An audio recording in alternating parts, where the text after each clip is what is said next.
Says making it here, we appreciate you. Like I said earlier, it's policy dialogue, and we want to talk about the theme for the year. Yes, adapting to automation, artificial intelligence, and e-governance, the civil service in contemporary Ghana. But as we sit here, the owner of the service or the head of the service is here to give us a resounding welcoming. On that note, I respectfully invite the head of service, Dr. Evans Agri Darko, to welcome us and throw more light into today's meeting, the better. Yes, Doctor, I submit to you. I don't know why you decided to put this in here. Why did you decide to put there? Because of this one. We just readjust. And then after that, so but okay. Yes, I'm grateful. I want to hear what could do so. But the way is this, but MC, you are doing well. Let's show appreciation. The success or otherwise of any serious program is dependent on and the versatility of the MC. So if you have a dull, insipid, and unedifying MC, he can run the program aground. Is that not it? So let's show appreciation. We want more of you. To be able to nurture programs like this and demonstrate that we have the men and women.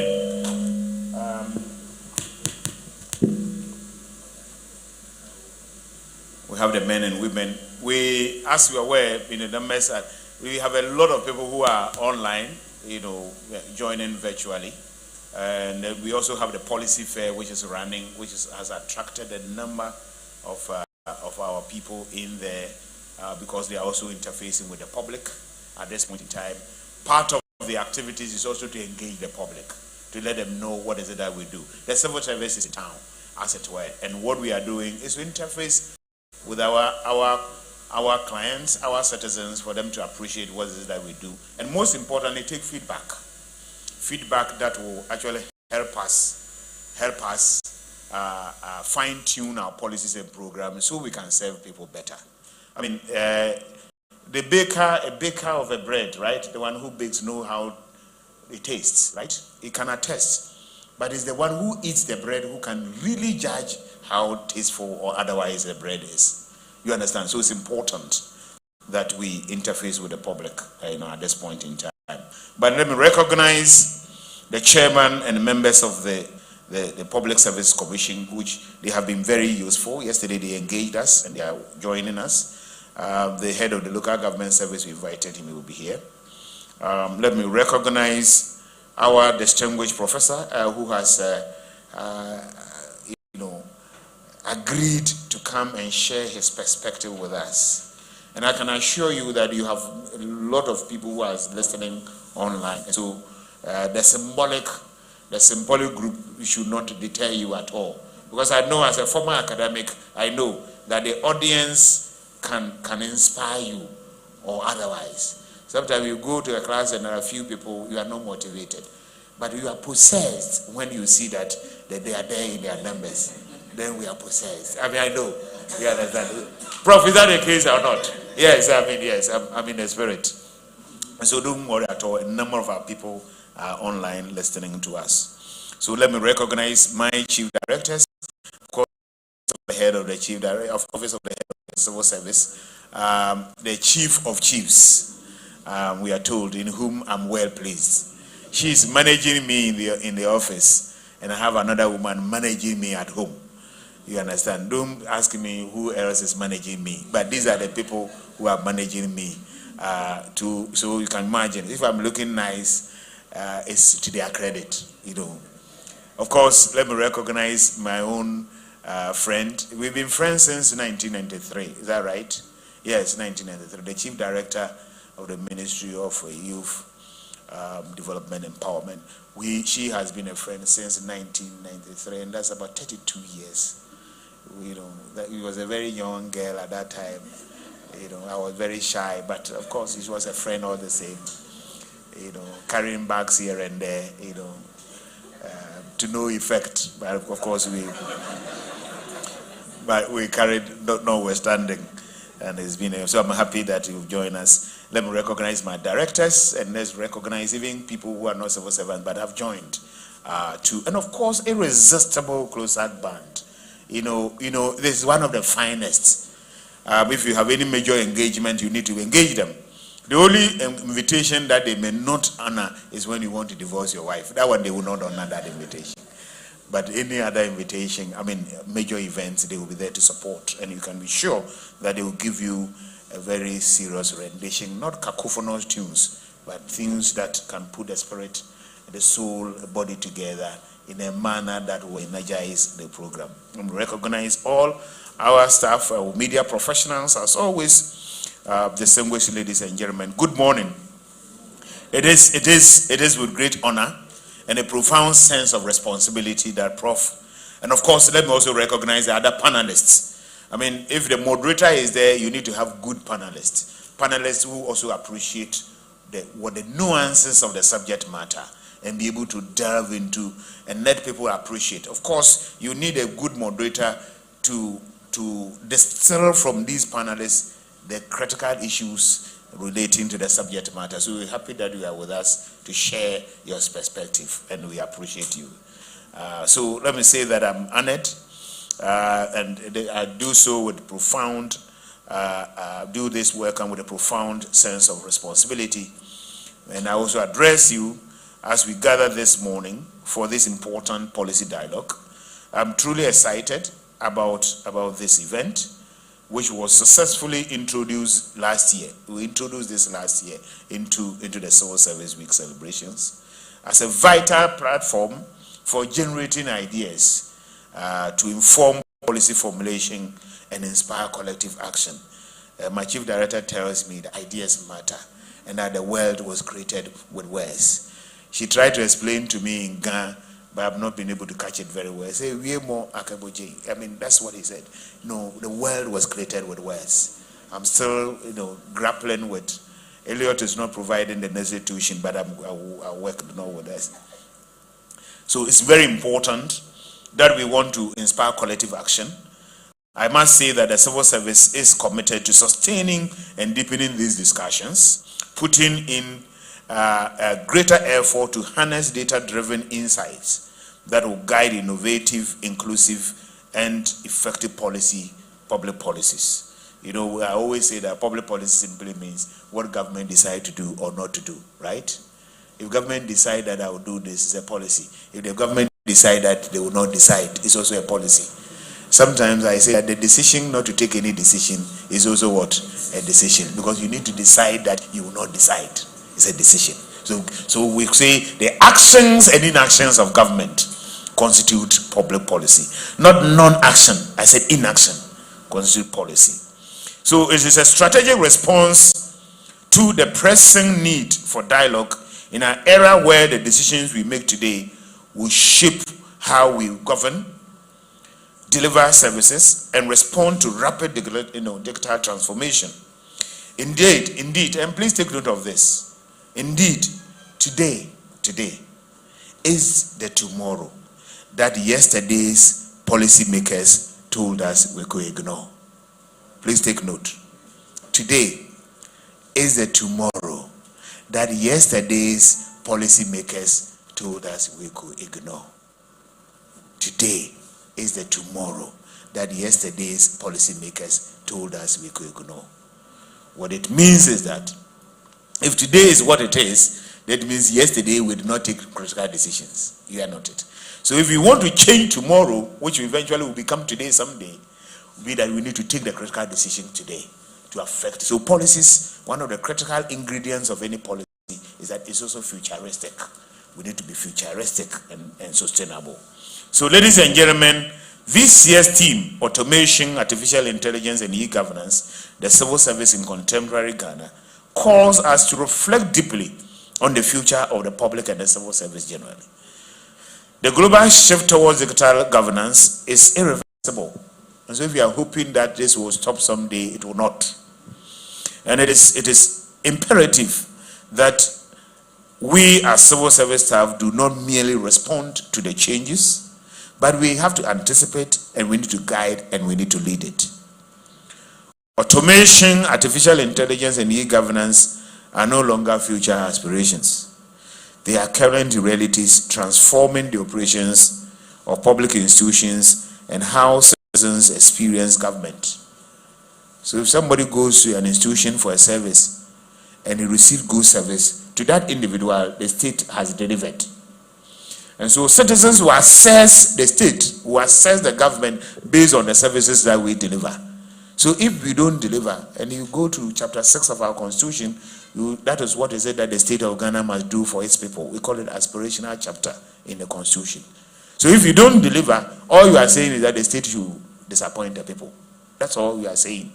So it's important that we serve. And so our adoption of e-governance must actually go beyond digitizing paperwork. It must actually secure institutional memory, ensure data integrity, and also support citizens' empowerment. And that's Chief Director Youth Empowerment. Because if you are going to reap the demographic dividend, we need to empower the people. Otherwise, we will promote a lot of armed robbers if we are not careful. We must, however, be clear about the challenges, about these automations and all of that. AI automation may displace certain roles if not managed thoughtfully.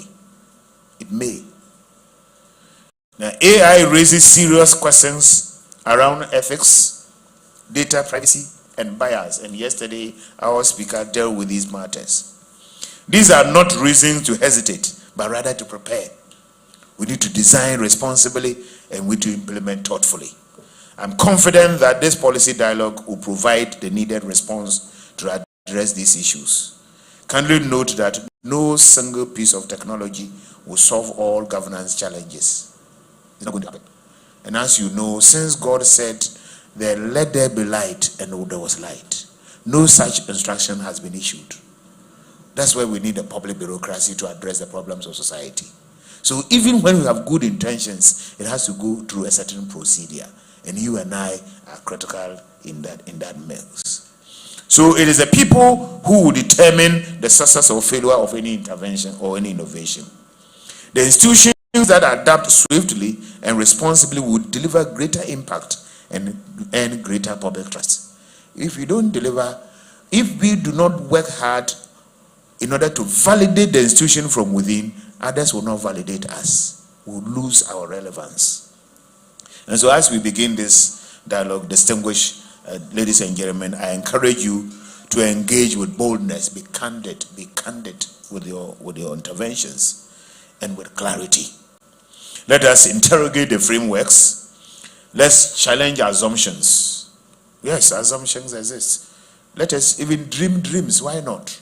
Sometimes people are saying that, oh, why are you dreaming? He's building castles in the air. Build the castles. Because it is when you dream that you give effect to the dream. So let's challenge those assumptions. Let's propose solutions that are practical and that are sustainable. Let us focus on how we can harness technology to improve service delivery while upholding the values of accountability, equity, and the public good. The public good is a national interest. You and I, a number of times I said that we are not angels on earth. And the very day you and I become angels, perhaps we will not be fit for this earth. Because the earth is not for angels. It's the reason we need to build into our governance systems all kinds of accountability mechanisms. So that from time to time, we'll come and account for our stewardship. It's important. So let me appreciate the moderator once again and the panel members for accepting our invitation for today's event. They have been carefully selected from the academia, the public sector, the private sector, and the civil service to respond or to provide the needed insight on the subject area, the subject matter. And we are striking what Plato said 2,500 years ago, that any nation that is unable to strike a synergy between men and women of action and men and women of thought, that nation will never develop. And so that statement is relevant 2,000 years ago, more than 2,000 years ago, and it's still very relevant today. That is why we touch base with academia from time to time to come and live, worship at your shrines, as it were, so that we can be inspired. And then your structures can inform the decisions that we take invariably to resolve the problems. Some of them are wicked problems that confront us on a daily basis. So let me conclude and urge all of us, colleagues, to approach this dialogue not as an academic exercise or esoteric research. Chief Director, what do you call that? Achimota trained Chief Director was telling me that sometimes people can undertake esoteric research. And I tried to understand what she meant. That's Achimota trained. I'm not Achimota trained. So, so I tried to explain. And she unpacked it and indicated to me that esoteric research will be a research whose findings are on the shelf and gathering dust and have no relevance to human existence. And he gave me two critical examples. That you are writing a thesis on the sex of an angel.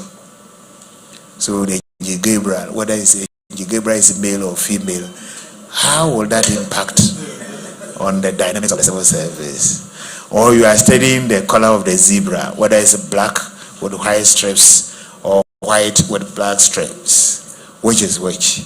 And I met a taxi driver somebody was waiting at the zebra crossing, and I said, oh, but you should have stopped for them to cross. Almost a zebra. That's what he asked me. He said, a zebra. I said, a zebra crossing. It's a zebra. Can you imagine? So we have a lot of education to do. So I urge all of us to approach the dialogue not as an academic exercise or esoteric research, but as a strategic mission and a governance conversation. We need to talk. Ideas matter. A conversation. But as I said, to build a future-ready civil service. Is that not it? To make the service much more dynamic than we have met it. Our service is a service on the hill. And once again, it should not be said that when we were in charge, we did not deliver. Let us have the very best of the dialogue. Thank you very much for your opportunity.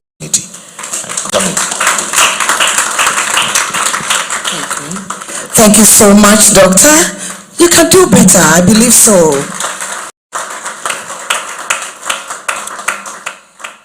If you want to enrich your vocabulary, try and listen to Dr.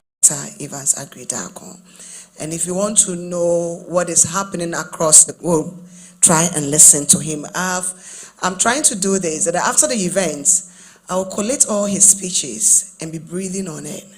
Because he says things that ordinarily it wouldn't, you even avert your mind to it. Doc, so thank you so much. I always say that thanks for your words, so sweet. Once again, let's appreciate our head of service, Dr. Evans Agridako. And let's take note, we shouldn't approach the dialogue as an academic exercise, but a strategic mission, because our service is a service on a hill. We must live a productive service. We must live an impactful service, and that is why we are here. Earlier, I made mention that this year, the outline of the events and the people coming on board, the public lecture, the policy, the planning committee, in consultation, the head of service, were very intentional. Because the moderator for the dialogue, you would want to hear him moderate. And you want to hear what is about him, why we decided or resolved to choose him to moderate the policy dialogue. So permit me a minute to know about our moderator. He is the Dean of the Quality Assurance and Planning Office of the Kwame Nkrumah University of Science and Technology. They call it Kumasi University. Under the Vice Chancellor's office, he is there. Previously, he held the position of Dean of the Faculty of Electrical and Computer Engineering at the university, as well as head of the Electrical Engineering Department. The moderator is the project lead of the KNUST Engineering Education Project, a $5.7 million Africa Center of Excellence impact project sponsored by the World Bank with focus on digital development and energy, and is also the co-founder of the Responsible AI Network Africa, a collaborative effort between KNUST and SUM Germany. Between 2016 and 2019, he was a visiting professor at Isjalek University, right, France, on a staff mobility program where he taught postgraduate courses in business intelligence and conducted research with staff of Isjalek.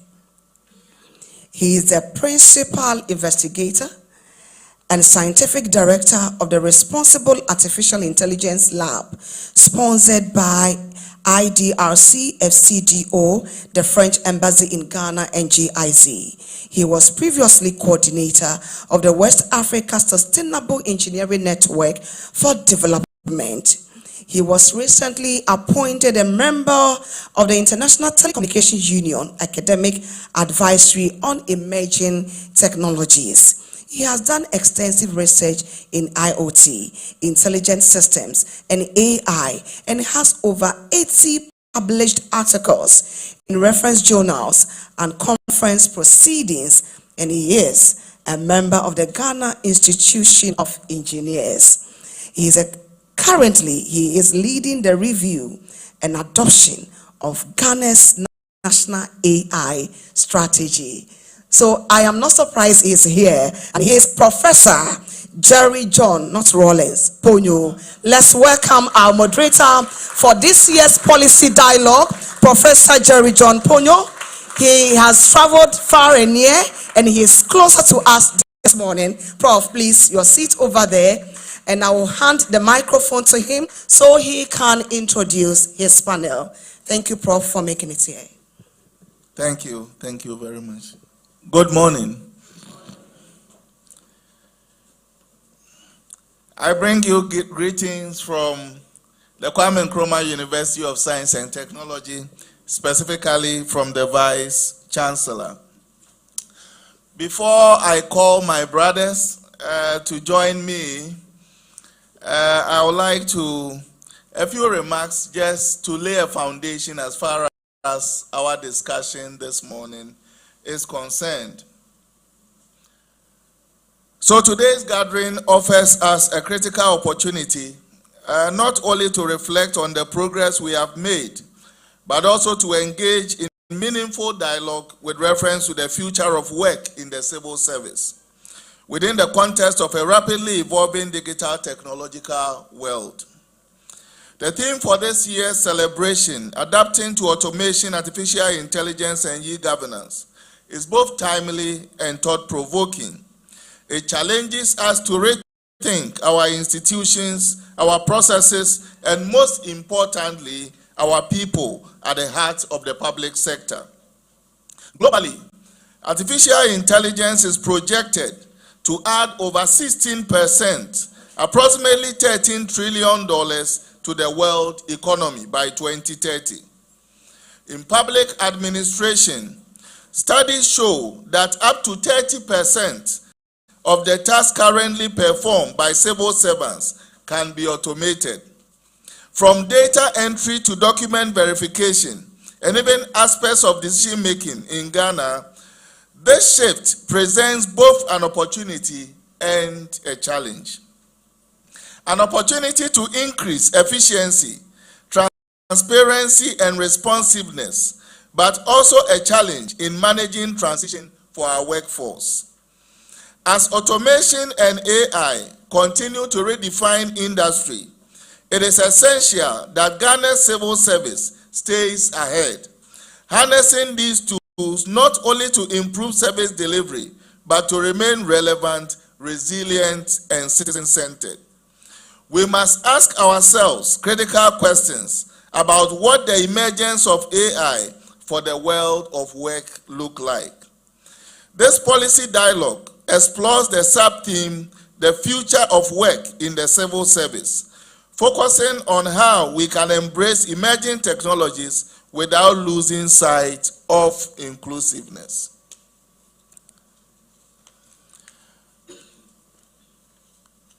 I encourage all our participants and panelists and audience alike to engage openly, think boldly, and challenge the status quo. Ladies and gentlemen, this is just to lay a foundation with reference to the reason for which we have gathered. And so, having said this, the question then is, who are our discussants? As our head of civil service did indicate, we have been intentional with reference to the panel that has been constituted. And here we have the finest of the fine. I want to begin by introducing someone who is more than a brother to me and has accomplished so much when it comes to artificial intelligence. In fact, if artificial intelligence were a human being, I will call him Darlington Akogo. And so Darlington is a highly influential global leader in artificial intelligence, serving as the founder and CEO of Mino Health AI Labs, an AI health tech company, and Caragro AI, an AI-powered plant and pest disease detection and precision agriculture platform. Romela AI Institute, an AI and data science training institute, and Gudera AI Studio, an organization broadly exploring AI and exponential technologies applied variously and in various domains encompassing transportation, sanitation, and energy. Now listen to this one. Darlington was named to the Forbes 30 Under 30 class of 2025 and featured on the Forbes cover. He has also been recognized as one of the global top 100 most influential people of African descent in healthcare and chairs the topic group on AI for radiology under the United Nations World Health Organization and International Telecommunications Union and global initiatives on artificial intelligence for health. Colleagues, I present to you Darlington Ahiale Akogo.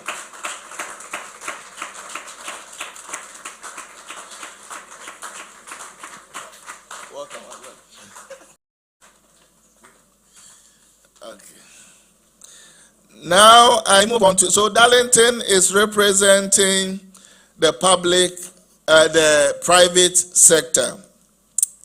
Now I move on to the civil service, one of our own directors. And so I present to you the Director of Innovation at the Ministry of Communication and Digital Technologies and Innovation, No. Okay, so Mr. Emmanuel Ofori, Director in charge of Innovations Directorate of the Ministry of Communications, Digital Technology and Innovation, is primarily responsible for identifying, developing, and executing strategic initiatives and promoting innovation, collaboration, and economic advancements that promotes innovation and ICT within the sector.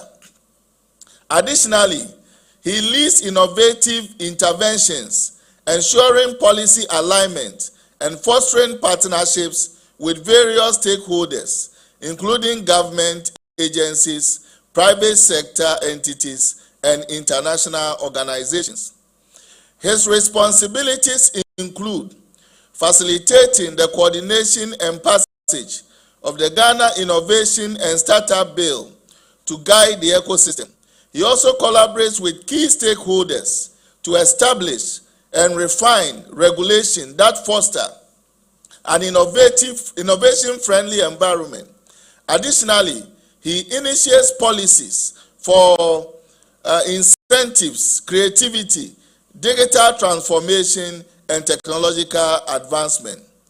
Mr. Emmanuel Ofori has extensive knowledge and leadership in the development and implementation of spectrum management, ICT policies, and regulation governing the communications sector, with over 23 years experience in the civil service. Mr. Emmanuel Ofori has been part of the team that developed the Ghana ICT for Accelerated Development Policy, the National Telecom Policy, Data Terrestrial Television Policy, Ghana Digital Economy Policy and Strategy. He has also contributed to the development of various policy initiatives in ECOWAS and the sub-region. And what I want to add is that Emmanuel was my classmate. Emma, I present to you Mr. Emmanuel Ofori. Yes, sir. Yes, sir. Okay. Now, the last but not the least, when we talk about all these, it all comes down to data. And so I'll go to my man from the Data Protection Commission, Mr. Maxwell Abebio. Maxwell is the head of technology and ethics at the Data Protection Commission, Ghana. He is an accomplished leader in the intersection of technology and innovation and AI and data governance. With over 12 years of experience in the tech industry in the private and government sector, he has built a reputation for driving responsible innovation while ensuring that emerging technologies align with both societal values and regulatory standards. He plays a crucial role in shaping the Commission approach to developing and implementing data products to increase revenue and analysis. In his capacity, Maxwell Abebio leads a cross-disciplinary team drafting the National Ethical and AI Strategy and Data Governance. Maxwell Abebio works closely with the key sectoral leaders, legal team, product development, and external stakeholders to ensure the technological advancements do not come at the cost of ethical considerations, fairness, and transparency.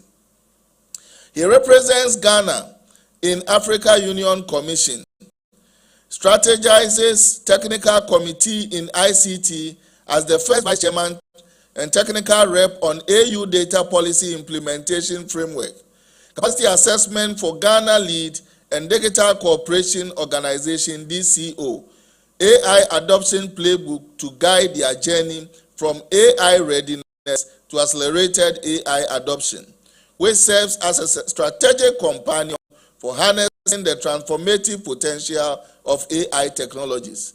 He's a member of AI Policymaker Networks and vice chair on AUC Committee on Data Governance. Colleagues, I present to you Mr. Maxwell Abebio. Let's give it to him.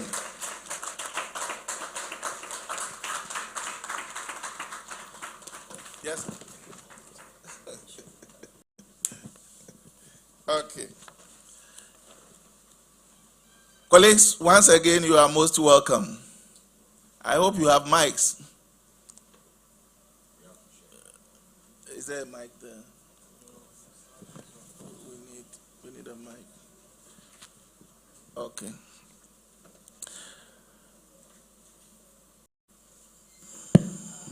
Okay. So give the first one to Darlington. Yeah. Okay. So there is a lot of terms and jargons that have been thrown around. And one of these is artificial intelligence. People talk about automation and all manner of things. It is important that we know what we are talking about. And so my first question will go to you. We want to break it down so that the man on the street can appreciate. Those days they say AI, cry, any AI. So let's break it down. When we talk of artificial intelligence or automation, what exactly are we talking about? Yes, so thank you for having me and then my fellow co-panelists. Also, the microphone is very, very good. Like if you speak softly, you can hear it across the room. So thanks to the sound team. AI powered, exactly. No, but that's actually a good way to maybe start the explanation of AI. So as humans, there are things that we are good at, right? at the civil service community, you exhibit several expertise. Even in our daily lives, the ability to have conversation, we are discussing AI, we are sharing ideas. All these things are what define us as humans, right? You can have expertise in medicine, in academia, in policy, and all of this, policing. The whole goal of AI, so these things define us as humans, and therefore those are human intelligence. That's the exhibition of human intelligence. The whole goal of artificial intelligence is to take computers and give them the same capabilities, which means that, so for example, maybe to be able to make this sound system work very well, it will require a lot of human engineering. But if you have an AI system, can it listen to the audio and self-correct it? So then you are taking something that engineers or require several team of engineers, and now an AI system can do it with just one or two sound engineers working on it. So that's the whole goal of AI. There are several things that we do, and we need a lot of resources. So if you take our health sector, for example, we have shortage of medical doctors, we have shortage of specialists.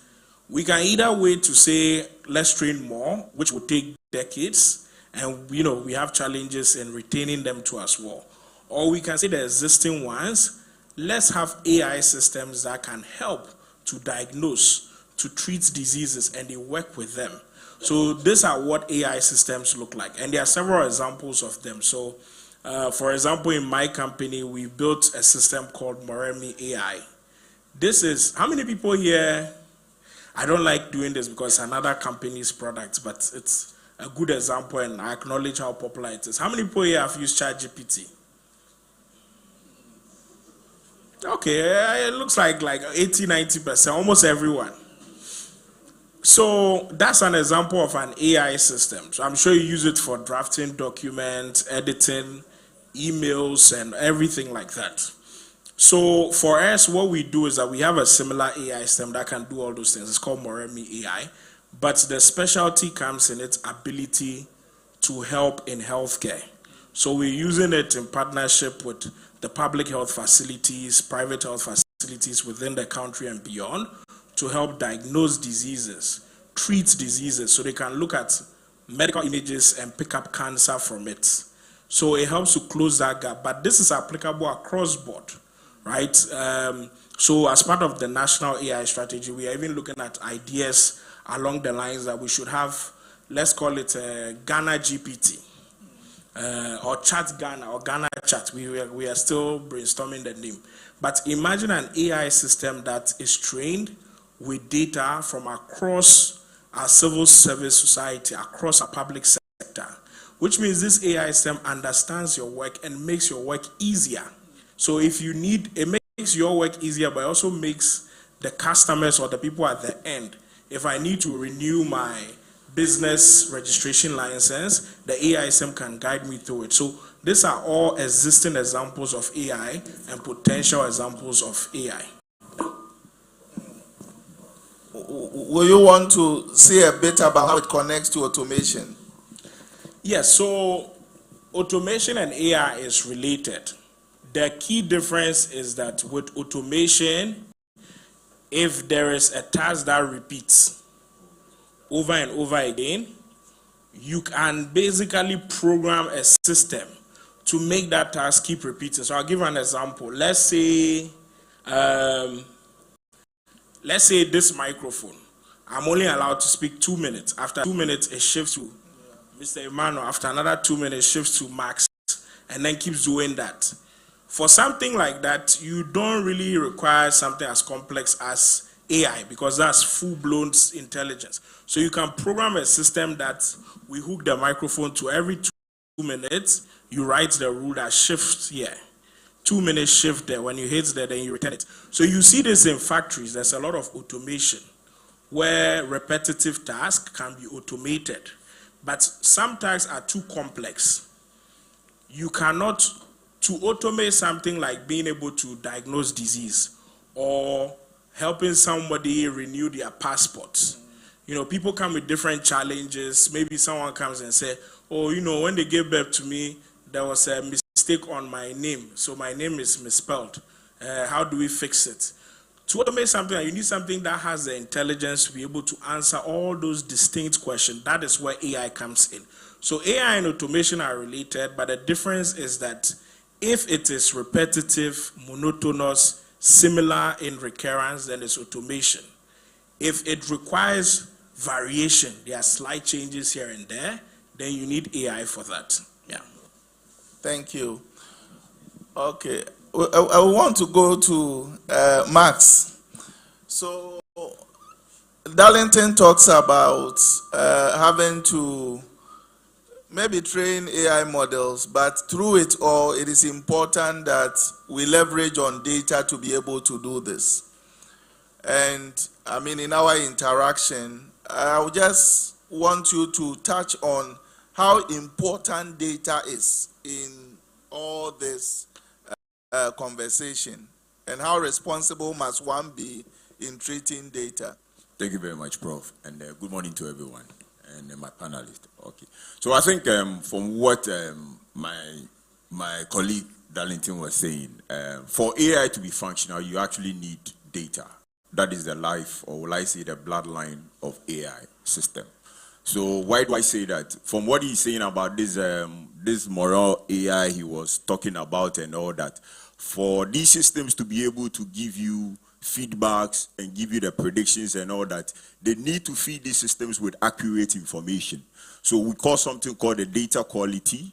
You have to make sure that you have proper data verifications, you have data velocity, volumes and all that to feed into these systems to be able to give you that outcome you want. With the issue of the ChatGPT, as you said, I think the whole 90% of the room uses ChatGPT, but there's something most of us sometimes we don't take note of. Sometimes you ask ChatGPT a question. In terms of if sometimes when you need figures and calculations or you want to do any graphical thing, if you are not careful, that is where the hallucination comes in.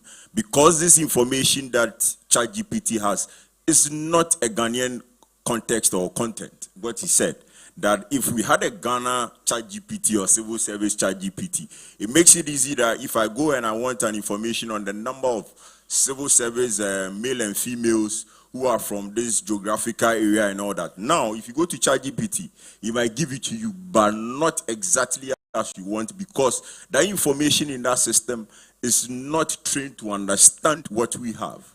So these are the other, that is the importance of data when it comes to artificial intelligence. And also in our various offices, I'm sure we work in Excels, that is both manual and automation ways. What I say, we use computers to generate records and all that. So data quality is a very, very important area when it comes to artificial intelligence. So it's garbage in, garbage out. If you don't feed that machine with the right information, you are going to get what you don't want. So that is the importance of data when it comes to artificial intelligence. Yeah. Okay. Thank you very much, Max. I come back to my policy guy on the panel. So through it all, I mean, we've had conversations relating to artificial intelligence. We've talked about automation. There is also thought with reference to e-governance. What I will be glad you touch on is within what policy framework are we able to deploy these things responsibly? How important is it for us to situate it within a proper policy context? And where are we currently as far as policy is concerned in terms of AI, automation, and probably e-governance? Thank you, and good morning to you all. It's nice being on the panel. The public service and the civil service operates on policies. And these policies sets out standards that guides us in what we do, because we are providing service to the people, and this must conform to certain rules. Yeah. So when it comes to e-governance, automation, which is using computers to do what we usually do, to make it more efficient and to be able to offer accessible and availability of our service to our clients, which is our citizens. it has to be guided by policy. So let's go back. The year 2000, we started going to computers. At the time, there used to be manual memo pads. So if you are being given instruction, it is written manually to you, you go and type it, and then you bring it back. You keep going paper-based. But the whole world was going using computers to transform. So Ghana developed what we call the Ghana ICT for Accelerated Development Policy. And in this policy, there were 14 pillars. But there were 2 that touched on our theme. One was accelerating our digital workforce, our workforce in the public service through ICT. So we need to skill this workforce to be able to move along the tide that was moving globally using ICTs. And then it also touched on our digital governance and public service. So we must design our policies intentionally to ensure that all our operations and functions are automated using ICTs to enhance efficiency and then transparency. So fast forward, we have implemented this, and we've seen that within public service, ICT is capacity building, how to use computers. It has faded away a lot of manual systems, and we are using electronic systems to deliver some of our services, even though we are not fully automated. But we realize that this policy has lost touch with current trends. So we have developed a new one called the Digital Economy Policy. This one too hinges on two key policies, pillars. There are 5, but the 2 that is important and relevant to what we are discussing. Digital skills for workforce and also digital governance. Now, this one says that we have to not just move services online, but we have to design by digital. We have to do the thing with intention. And knowing that we want the public service to be able to provide services that are available to everybody at any time, irrespective of geographic location. And so, if you look at all these automation, AI, emerging technologies, because Ghana belongs to a global society where the world is going digital, we have no choice but to join. And as government wants to ensure that we are at the forefront of this development to make our services more available and also to ensure that we are efficient. Now, once we introduce these technologies, it requires that the people driving it must be ready to man the systems. And so we don't want a situation where the technology has come, but our people are not able to use, which means that there will be a serious disparity in ensuring that we conform to transform the service. So I think by and large, we are doing well. There are some use cases that, as we go, I'll mention some reforms that have happened that has enhanced the way we work and the way we serve the people. Thank you, Ima. So this morning I've had a number of engagements regarding automation, AI, and jobs. And that's the elephant in the room, isn't it? So looking at you, Darlington, now you are saying that we should automate. You are saying that we should deploy AI tools. What does that mean with reference to jobs? And looking into the future, what should the what should the civil service do? So I would say there are different stages of AI, right? You could say the earlier stage in itself was digitization, just being able to digitize. Then the next is automation, then there's AI, and then you're even talking about something called AGI, which is artificial general intelligence. This is where we are now and where we are heading in the next couple of years. So we all have used tools like ChatGPT, right? Because it helps to boost productivity.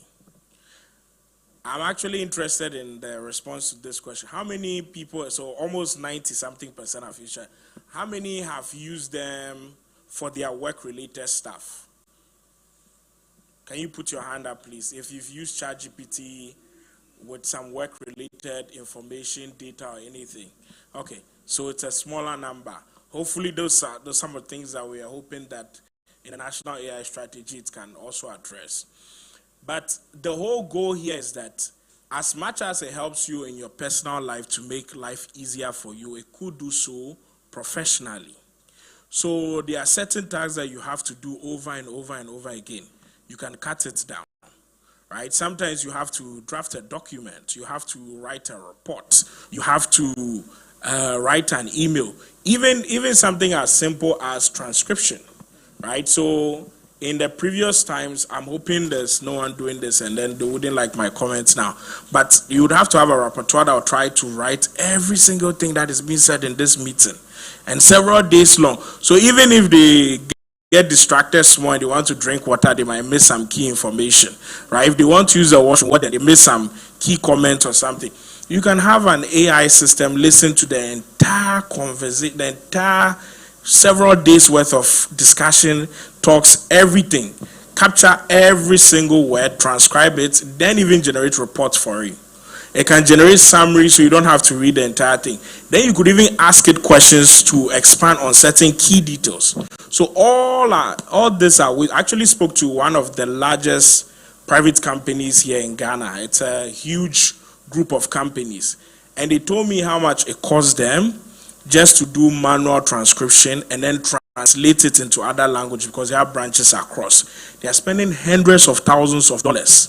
This is just their annual conferences, so without considering their meetings and everything. So you calculate it, in a year they are spending close to, say, $300,000 to $500,000 just on this, because it's a huge group of companies.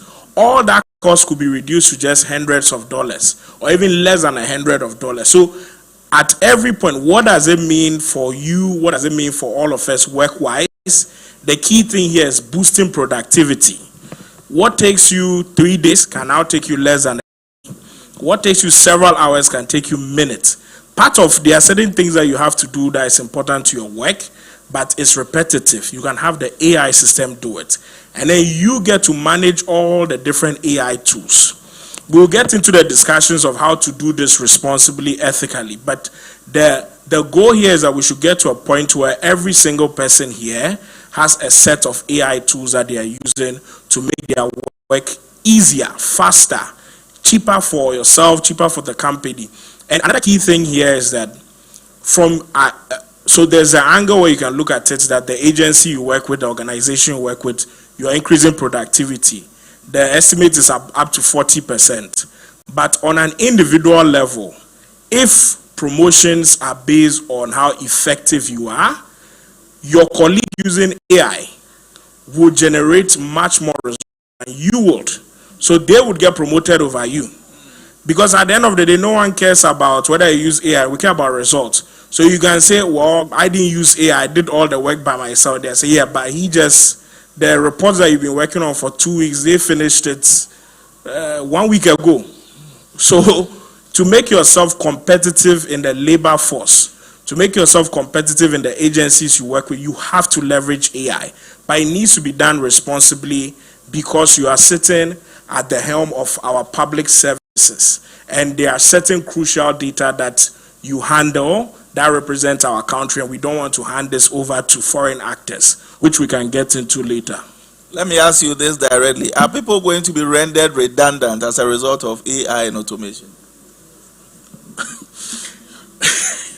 So this question is always a highly debated one, and my stance on it is a bit complicated.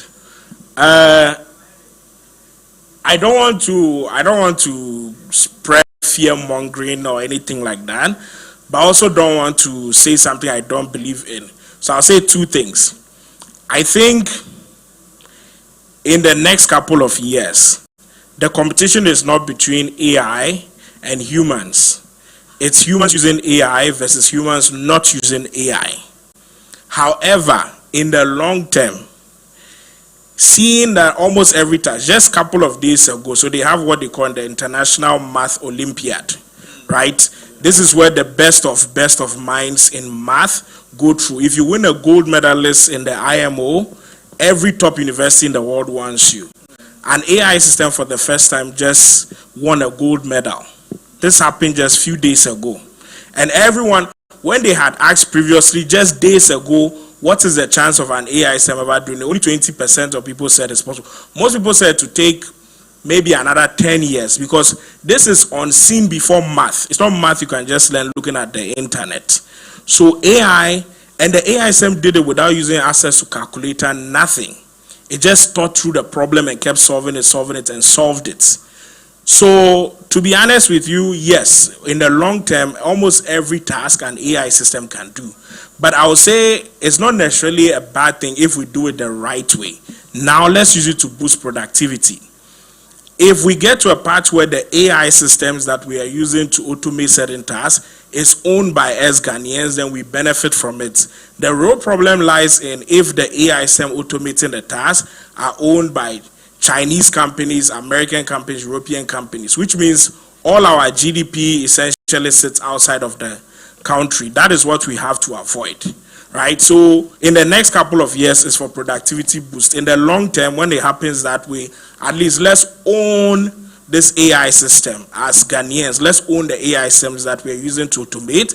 Then we can all make money from it. So there's something now, last call will be, there's something now called vibe coding, where basically individual people without any programming background, I'm sure most of you here have had some app idea. There's something that you're like, oh, if only there was an app that could do this. If you wanted to build it by yourself, you have to go spend years learning computer programming. Alternatively, you have to go hire a team and pay them. But now, you can actually just describe your idea to an AI system and can build it. So there are people that just over the weekend, they use an AI system, build an app, put it online, and they're already making millions of dollars. It's happening now. So there's no team, there's no registered company, nothing, but they are making money off of it. So if in your work today, there's a task that you realize that, oh, I can have an app do this, use AI system to create that app, and then market it back to the agency, to the organization. And if it start making money, if you get to a point where AI is doing the work, then you own part of the AI that is doing the work, and you make even more money than you are today. So those are ways that we can leverage and not necessarily fear automation and it's taking away jobs. Yeah. Thank you. Let's come back to, I'll go to you, Ima. Regarding practical ways, this one take us home. Practical ways through which AI and automation can enhance efficiency in the civil service. Okay, so I want to say something about the job issue. And so everybody is calm. AI has the opportunity to do things in a faster way than a human. But it doesn't mean that we don't need humans to manage the AI. What we need to do is that as a government, as public service, as civil service, we know the potential of AI, we know what it can do. But it means that it comes with a risk. So we must have a mitigation plan. And the plan is that if I am a receptionist, right, and I receive calls, that work can be automated so that I don't sit there anymore, which means I'm redundant. But I can't be sacked. So what can I do? What can the organization do? It means the public service and the civil service must reskill. We must upskill people to do different tasks rather than being a receptionist. You can reskill this person to become something else, which means the person still keeps the job. So we must have a mitigation plan to address some of these issues because we are not going to go away. In fact, somebody gave an example that the AI is going to develop to an extent that it is going to control everything, and then it will get to a point where we can't control it anymore. So it will prevent us from controlling. I told someone that the AI can get to that level, but we are still humans. They are machines. So there are certain things we can do manually to stop it from behaving that way by shutting it down. So if it is not allowing to shut it down, then we will not power it anymore, and then it comes to a halt. So we still have that power. That power cannot be taken away from us. So let's dispel that myth that we are going to lose jobs. What we should look for is the opportunity to reskill and master the technology to our benefit, and so that we'll be more efficient. And that's what we need to do. Now, practical steps, some of the things that, for example, the civil service has done. We used to do staff appraisal systems manually. So you need to print, you need to fill, you go and look for your boss is not available to sign, your boss has traveled, you have to wait, it delays. What has civil service done? It is now electronic. So your boss can do it for you irrespective of where they are. And now it is not manual. So that is one way that we have reformed. Another way, if you want to train, you have to go to a physical place. But COVID introduced something to us, which OECS has adopted, which is a reform. We are using virtual platforms now to do training, to do promotion interviews, and then to even share knowledge. So I don't need to physically be present anymore. So that some of the staff who are currently serving outside, if you want to promote them, it means they have to physically buy tickets, travel time, look at the cost. But if you are doing it virtually, you save that cost, you save that headache, it is done efficiently, and you still achieve the same goal. So these are some of the things that we are doing. And then we have what we call the Smart Workplace, which is a collaborative tool. So we all use official emails now. In time past, we were using Gmails and the Yahoos, which are private email addresses, and communicating government issues on these platforms, which is open to them. But with the official emails, it is a secured email that stays, and we have control over it. And everybody has adopted. There are models on it that can enable us to do memos without printing them. Once we get correspondences, you can just scan them, put them through the system, and then there will be a tracking system. The same way we do it physically. We are also thinking about doing what we call e-registry. So we have physical registry, where when you go, they have to look for a folder. The person has closed, it means you can't have access. But if you go to registry, it means that that registry department, whether they are there or not, is really irrelevant. You can always have access to whichever folder you are looking for. Now, what do you do to these staff who do the registry and keep the books? You retrain them to know how to scan, archive, and make it available to people. So now they are becoming relevant because they've moved away. All of us, I don't know, when we used to go to the hospital, when you go, they give you a folder. And the guy who was controlling the folder was very powerful. So you go and the guy says, your folder, and he wants you to pass money. Have you gone to hospital recently? There's nothing called folder anymore. Nobody's using a folder. So these are things that has come in to help us. One last practical use. National Health Insurance Card. We used to go and queue. You go and queue, and then before they take your data, when it gets to your turn, they are going to print the card. The system doesn't work. You have wasted your entire day. Now it is an app. Within 5 minutes, you have renewed. You don't need a physical card anymore. So this is how it has become efficient. And you can do it in the comfort of your home. So all these things are making our service delivery easy and very efficient for us. We have passport, we have tax. If you want to pay your tax, you don't need to go to a tax office. There's a portal, you go in, it's linked to Ghana.gov, you can pay with your Momo at the comfort of your home. Your electricity goes off at night, it's automated, you can recharge. So all these things are making us more efficient, and then we save a lot of cost. For our time, our safety, it helps us a lot. So within the public sector and civil service, we need to upskill our people to be ready. The jobs will not go away. We will still be doing them. We will certain things that the machines don't have. We need to still control the machines, and that way we secure ourselves. Yes, we shut them down. Thank you, Emmanuel, for that. I mean, with all the conversations that we are having, it is evident that there is a new chip on the block, and it's important that we align. There is nothing that is automatic. It is important that we are intentional about scaling, upscaling, rescaling, on learning what we knew and learning new things. So I come to you, Max. What strategies do you prefer with reference to building the civil service so we are able to align to this emerging technologies such as AI, automation, and then e-governance? Thank you very much.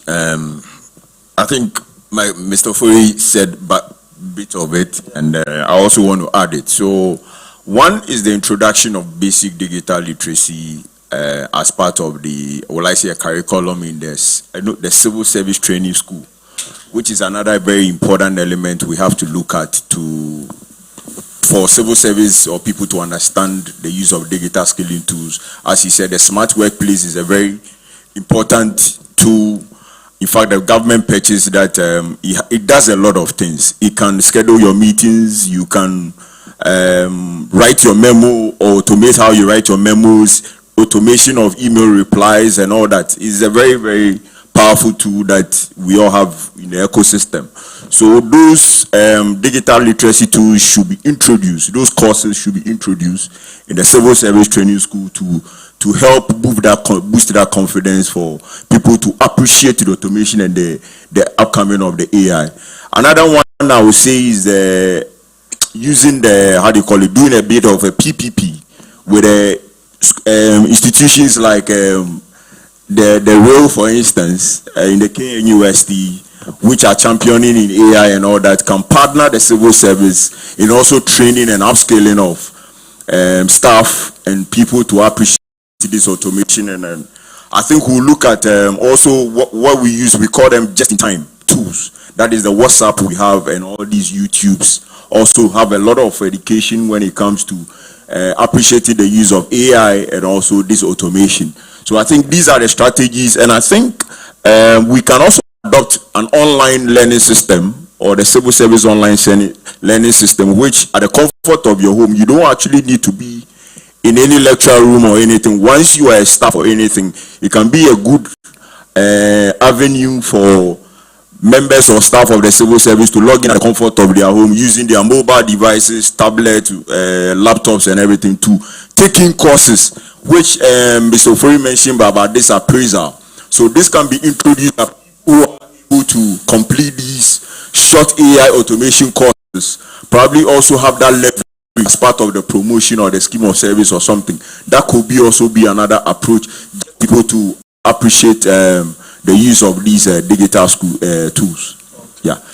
And there's one thing I forgot to mention. When I spoke about the data, there's one important area about the regulatory aspect, which I think the man over there sometimes we battle over that when it comes to the regulatory of these data when he wants to load them into his system. So we as a commission, or the Data Protection Commission, we oversee the ethical use of data, that is personal information. So my man over here, which I said that we need data to load into a system to be able to do a certain activities. I want to make sure that the information he's feeding that AI system, he has a consent from you, the user. So if it's healthcare and he wants to do anything, I think I am the subject or the data subject or the owner of the data. I need to be informed what he wants to use my information for. It's very, very, very important. So as a commission, we try to, as part of our act, or we advocate that institutions should train people called data protection supervisors. These people are more or less like brokers, or would I say they sit between the organization and the regulatory, the commission and us. They oversee to make sure that every information that is being processed within your offices are done properly. Because we don't want the issue that my pay slip will be found with a coconut seller or probably a plantain seller, meaning there is a serious breach of personal information. So we encourage,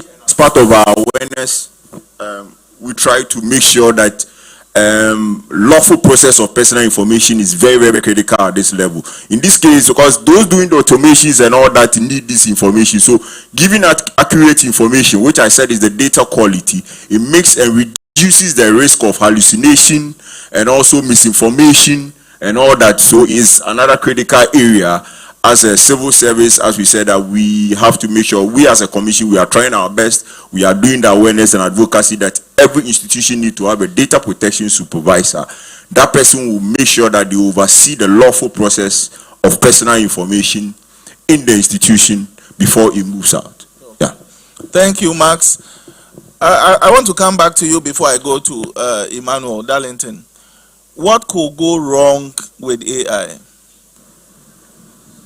Prof, you are setting me up to be the bearer of bad news. I mean, anything that is powerful is double-edged, right? It's a double-edged sword. So, and again, this is where the human element comes in. So, as much as AI is powerful and can be used for a lot of good, it could be used for a lot of bad. So I mentioned in healthcare, we can use it to diagnose diseases, treat diseases. In our company, we also use AI to help design new drugs. So new types of treatment for malaria, we're working with some biologists to do this. We're working on gonorrhea, cancer, hepatitis. So you can now have drugs that might be cheaper, better, and work much better than what we have. Even use it to create things like vaccines. But what we realize is that this AI that can design new drugs, when you remove the safety measure away from it, because there's a safety measure, if you take it off and you tell it that design something that is very, very toxic, that can harm humans, it's able to create some of the most toxic substances that we've ever seen. More toxic than the popular ones that have been used in chemical warfare. And that goes back to the idea of double-edged sword. Because if an AI system understands human biology enough to know how to treat it, then it understands it enough to know how to damage it further, or much worse. The same thing applies across board. So even the simple use case we are talking about, GH chart or Ghana chart, right? Why do we have a need for this? What is happening now is that, so Max mentioned data. Data is your identity. Data is a new oil, is a new gold. There's a lot of protectionism that is happening. US government agency and even private companies have banned the use of AI models, AI systems from China. So I'm sure some of you have heard of DeepSeek, right? It made all the news. It's not allowed in essentially any government agency in the US because you don't want a scenario where data that represents your nation, represents your citizens, easily is given to another actor who might be adversarial, who might not want your interests at heart. So what could go wrong if we pick AI systems from all random places around the world and we bring them into the country? We put them in the various agencies, in our public sector, in our civil service sector. Then we've basically handed over everything that makes us Ghanaian. Even worse is that this data allows you to pick up insights that you might not know of. There's an example of someone who went to, was it Amazon, and started seeing, they were showing them a bunch of things about pregnancy. Like, you should buy this product, and they're like, I'm not pregnant. And they found out 1 week later they were pregnant. So AI, this is all AI system. They're able to observe you and find out things about you before you even find out. So imagine a scenario where foreign actors understand Ghanaian citizens better than we do because we picked all our civil service data and handed it over to them. So we need to have AI systems that are created here and the data is hosted by us. So the example Mr. Ofori gave of switching from using Gmails to using government official emails. Basically the same thing has to happen with AI. Those are how we prevent some of the harm. But regulation also comes in. You should not be allowed to just build. So in certain sectors like agriculture, if I build an AI system, yes, I should be able to go to the farm and test it, use it with farmers. However, if I'm building an AI system that is designing drugs, I should not be able to just get up, come to you guys here, and I'll say, when we close the session, meet me outside. I have some 5 CD medications I'll sell to you to cure cocoa, cesarean, cancer, all of that, which we already do. It's not AI, but we already do that, which is very dangerous, right? That's why we have FDA. No one should be able to sell drugs without a licensed institution, which are the pharmacies. So some of these regulations guide the use of AI. AI systems that pose dangers to us should not be easily allowed. If I say I build an AI system that can drive itself, I cannot just get up and go and put it on a public road. There's no driver and start allowing the AI to drive itself.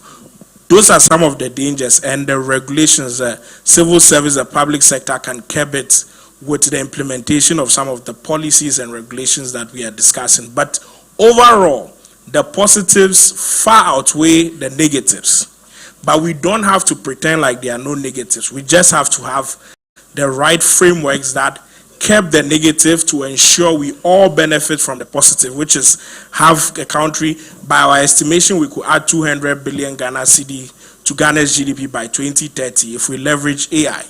We could make it your work easier in the public sector. We could make things easier for recipient of your services. We could make healthcare, agriculture, everything much better. So we acknowledge the benefits. Let's put in the work to get the benefits, but let's also put in measures to curb misuse of AI.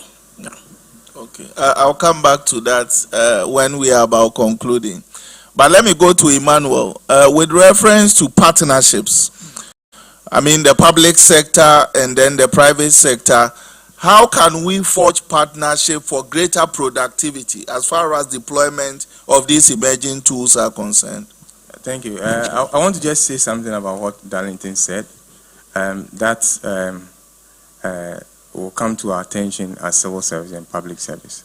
We are using the free models of AI. The ChatGPT that we are using, the free model. The free model is open. However, you can get a licensed model, which then helps you to customize and secure your data some way, somehow.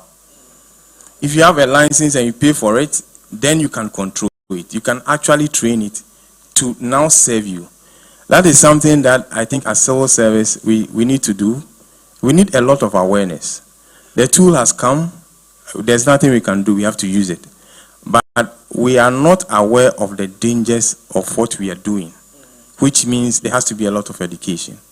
And then we need to find a way of procuring licenses for organizations, not individuals. So the organization will have its own AI tool licensed, and then the officers can use because you've trained them.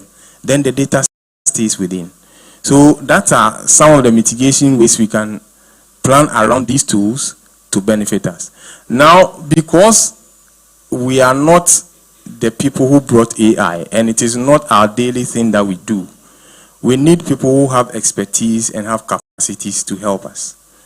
So in terms of upskilling or reskilling our staff to be able to understand the responsible use of AI, the ethical, what we put in, there are some information that are for your eyes only, and you cannot put it into the AI system, which means there are some things that we have to shield, but it has to be trained.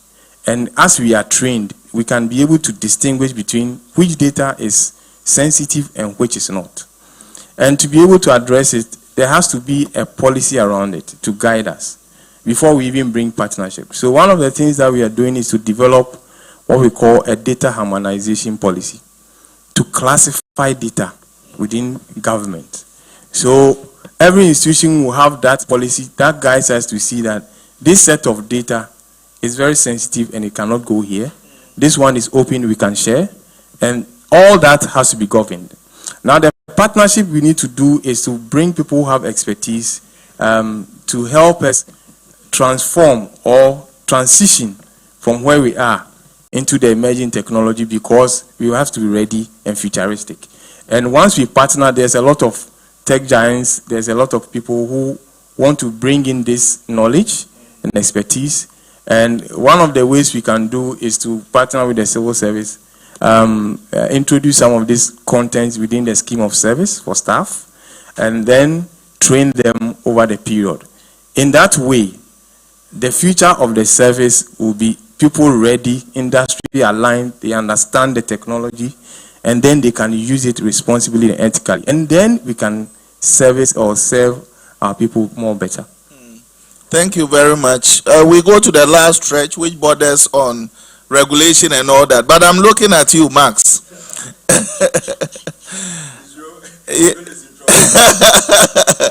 I'm looking at you, Max. It is evident that when it comes to the role that automation and AI play regarding productivity, there is no doubt about that. But then there is also the likelihood that things could go wrong.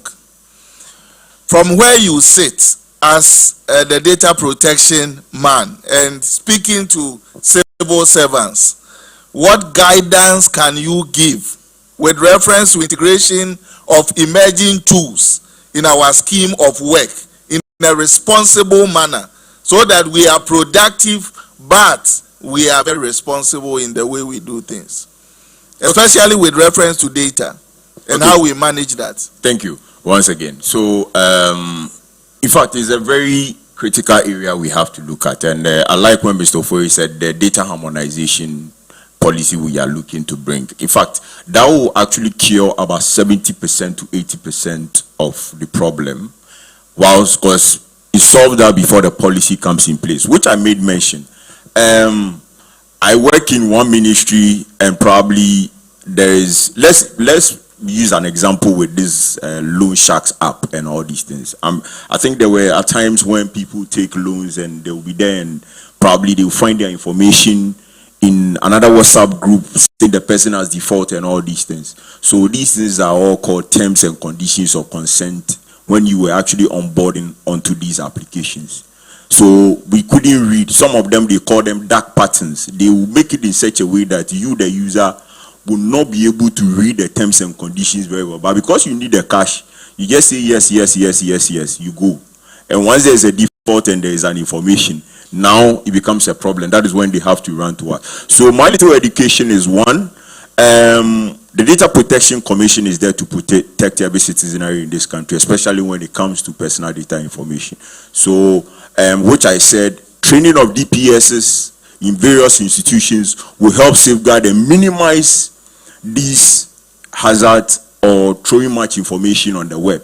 And two, when it comes to the ChatGPT issue, my colleagues mentioned, it's very scary. I know that there are people, when they are giving office work, they can just put every information in that system. The system will just arrange everything, and you might think you are working, but it's a national security concern. You are actually throwing out every information to the dark web, and people or these actors are going to use it against us. And sometimes you'll be there, you receive an email of something you just uploaded onto that system that you even want. Are you interested in this? These are the hazards. So as a country, or part of our AI strategy and the data governance strategy, we are trying to see who have a national, will I say, a ChatGPT where institutions or these things, we have something called the RAC, that is Rivera Augmented Grouping, so that institutions train their data to be able to communicate with this ChatGPT, the licensed ones, in a way that relates to their work. So if I'm Ministry for Fisheries, everything that relates to that department or that ministry concerning fisheries, these data or these information are going to be trained. And that is when I use the licensed GPT, I will have that confidence to know that no information is coming from outside whatever I have trained, to be able to get the results or augment my work efficiency. So the digital literacy issue, I said, is very, very important when it comes to data, for people to know their right when they have to give information, and transparency of people we give their information to, and whoever we are giving information to, we have to make sure that they tell us they are using the information for the exact thing they are trying to do. Not that you are collecting my information for a payroll issue, then tomorrow I find that information probably in the birth and death registry, meaning there's a breach of a contract.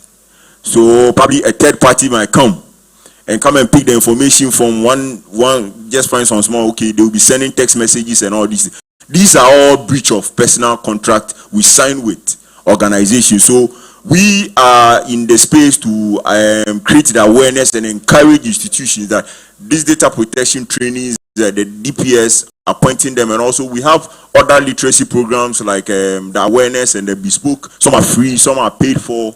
You can contact the commission at any time to just get yourself aligned. Because once you get that foundation, I think going to the web gives you that confidence, so you know what and what not to do when you go to the web. All right, thank you. I'll be coming to you very soon, so you can also throw your questions. I'm going to ask you a substantive question, but you add to this. So I just wanted to add to what Maxwell said. Just like we have RTI officers in the ministries, where we've gotten to is very critical that we have data protection officers and cyber security officers in every ministry. There has to be a desk because of the data that we are producing. There has to be an officer responsible for that to guide us. They will give the person training. The person will be able to inform, so we take better decisions. And so when these tools are being introduced, we have an officer who gives us the compliance policies that staff must comply with. Now, we don't have these officers, so it is important that as we are moving forward, the future of work requires that private sector is required to have these officers. Ministries must also have these officers because of the data and the sensitive nature of data that we produce. We must have them trained to help us. And so once you are able to do that, it also helps us to mitigate some of these issues that we have with the service. Just before I move to Darlington, I mean, we are with the civil service, and you have done a scan, and you are in the position to tell us where we sit as a nation, we are AI or automation ready or not. So what is your judgment? We know that we know that we stand to gain a lot by deploying these tools in our civil service. Where are we currently? And on the basis of your response, what do we need to do? So all this automation, e-governance depends on one thing: connectivity. If there's no infrastructure, all this we are talking, it is just in vacuum. It will not work. So we are able to do these things because we have connectivity. So we must ensure that the digital infrastructure that we have is more robust and ready to serve us. That's number one.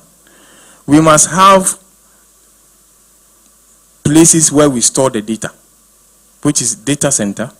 So we have a national data center that I think all of us must agree, and that is what the data harmonization policy or act will do, to ensure that all public data are kept at one place where we can protect it, so that we don't have siloed data sitting somewhere that doesn't talk to each other. So we are going to do that. So we have a national data center, and this will help us so that we can talk to each other in terms of the data. We are ready to adopt these technologies, but I used to be a phobia to AI some 3 years ago, because at that time the focus was so much on the bad that AI does. In fact, Parliament even, there was a talk that no, they would not allow AI because AI can just take your speech somewhere, change it, and say you have done something, it is not you. Why should we accept this? The narrative has changed. Now it is AI for good. AI for good is what is being promoted. So how can we use this AI for good for our benefit? We have different levels of users. There are some who are within the service that are experts in using AI. If you give him a 200-page document and you say he should go and review and give you recommendations, within 10 minutes he can put it in the AI, instruct it well, and it will do the analysis for him and he will bring the recommendation. They are there. Then we have some like me who are you just type something, then it gives you the information. You type something, it gives you information, then you are so happy. Then we have some who don't know the thing at all. These are the levels that we have within the service.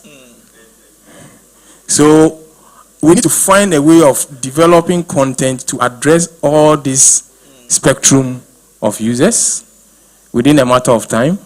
Those who have the expertise, we need to guide them well, so they don't overdo it. Those who are intermediary like me, beginners, we guide them. And then those who are afraid to venture, we give them assurance that it will help them. So it will help you to really improve. If they are looking for the thing within, it's an emergency, they call me, I want a speech now. How do you do it? But they want it now, they're taking it. These two can help you. What it does is that it gives you something. And that's what I want us to bring our attention to. It gives us something. It doesn't do the work for you. You have to sit and make it look like a civil service work, which is the part that helps you, because instead of doing it for a week, you can do it in a day. But you still need to sit and go through and ensure that it is effective. If you don't do it, anybody who is an expert in AI will know that this document is from AI. Because AI always leaves a track. He leaves certain things in the documentation. So you see that, no, this is AI. The guy just used AI. He didn't do anything. So we want to add our knowledge to this to be more effective. And we are ready if we do the training from the basic level, we add it to our scheme of service. It's something that we are doing. There's a lot of training that is going on that we want to take advantage of. The 1 million coders program is for everybody, including civil servants. So we must identify our needs and then plug in there and then train our staff using the same platform, but address our needs. And in the long run, we'll be very efficient civil service. We can't do without us. We are the policy makers, and we are the one that help to govern the country. Okay. Thank you. Exactly. I'll be heading towards the audience very soon so that you can ask your questions. Before I do that, I want to pick Darlington's brain on something. Recently at the AI for Good Summit in Geneva, we had 3 of the topmost people globally on AI speak. So there's Jeffrey Hinton, who is considered to be the father of AI.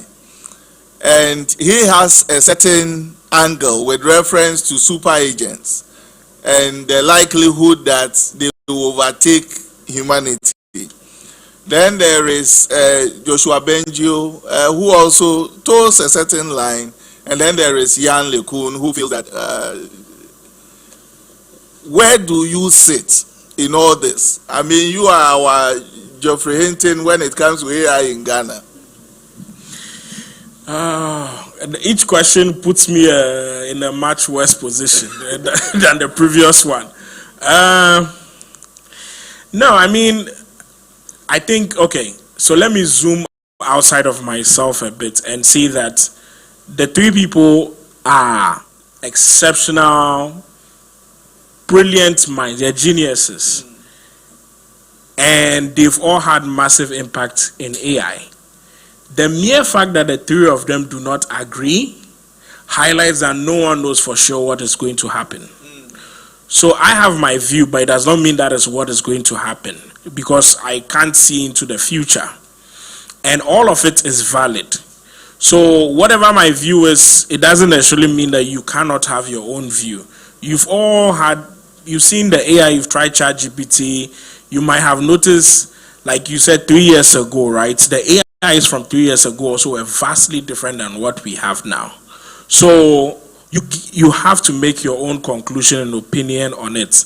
What I think is that we have something called the scaling laws, which allows you to help predict where things are going in AI.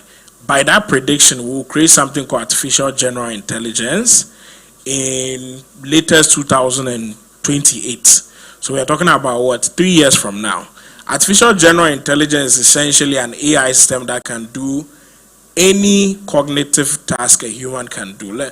Basically anything that you can do that does not require physical movement. So thinking, talking, any kind of work, we'll have an AI system in 2028 that can do it.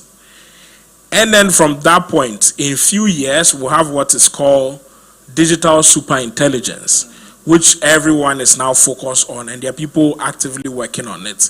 These AI systems that are significantly more intelligent than us. The reason being that as humans, if you look at it as a kid, when you're learning, you can see your intelligence is improving.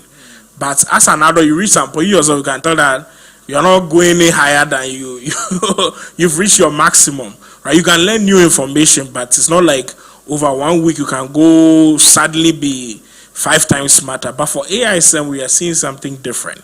So for me, if you put humans here and AI systems are here, they are still going this way. So it's only a matter of time before they go above us. But at the same time, I think our actions today would decide whether that is good or bad, right? In one way, if a parent has a child that is smarter than them, that is good news for their parents. You're actually excited about it because your child can now take the things you wanted to do and take it much further than you, right? So in healthcare, I like healthcare, that's why I keep coming back to it. If you create digital superintelligence, what does that mean for healthcare? It means that we can potentially cure almost all diseases and reduce the risk of death by a lot. Imagine the implication for Africa. We could reduce famine, right? All the children that still died due to famine, we could clear all those numbers. Those are the implication if we do our job well as parents, which means that we put our values within the AI system that become this digital superintelligence. And we shouldn't let that work be left to just the Americans and the Chinese. As Ghanaians, we have our values. We put them in the AI systems that become digital superintelligence. But if we don't, it will be like a parent that has raised a child that is smarter than them, or has failed to raise a child that is smarter than them. You know what they say, if you have an employee in your company, having a bad employee that is not smart compared to having a bad employee that is very smart, right? You don't want a child that is really smart but is not aligned to your values, meaning they go off to do bad things. So our actions today would decide whether if we do create this AI system that is super intelligent and all of that, does it help us as the world, does it help us as Ghanaians or not? Our actions today, not in the next coming years, because all of these things are happening very fast. So we'll use the AI system ethically, responsibly. We'll capture our values as Ghanaians and have it represented in our AI system. This is also how we stamp our print into the future of humanity. So we don't let our culture get washed away because it's not captured in AI system. So we all have our duty to play in making sure that this future is safe and beneficial for us. Thank you. Now I come to you. If there are any questions, kindly come to the podium, or they will bring you the mic and then you can. So let's see those who have questions. Put up your hand and they will bring you the mic. Or you can come close. Okay, I see a hand here. Let's take the first 3 and then they will respond to it.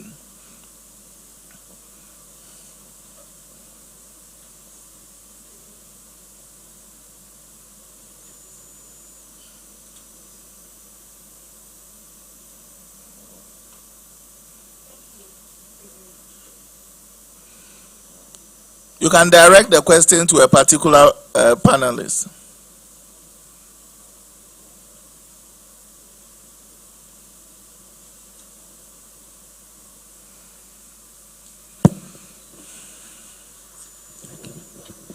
Thank you. My name is Ewa Jemfi, Director, Finance and Administration, Office of the Head of Civil Service. Thank you for this insightful presentation. But I want to direct my question to Mr. Emmanuel Ofori. Considering the numerous automation and AI policies that the ministry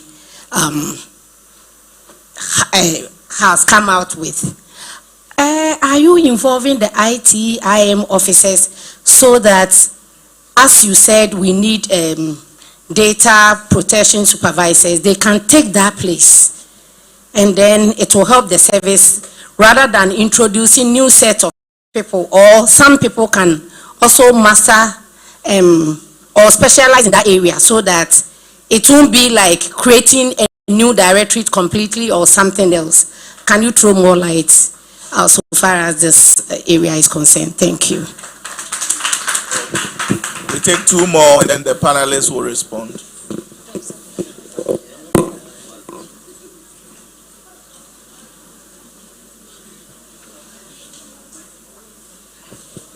Good. My name is Abdul Karim Tosa, Director Internal Audit, Youth, Sports and Recreation Ministry. My question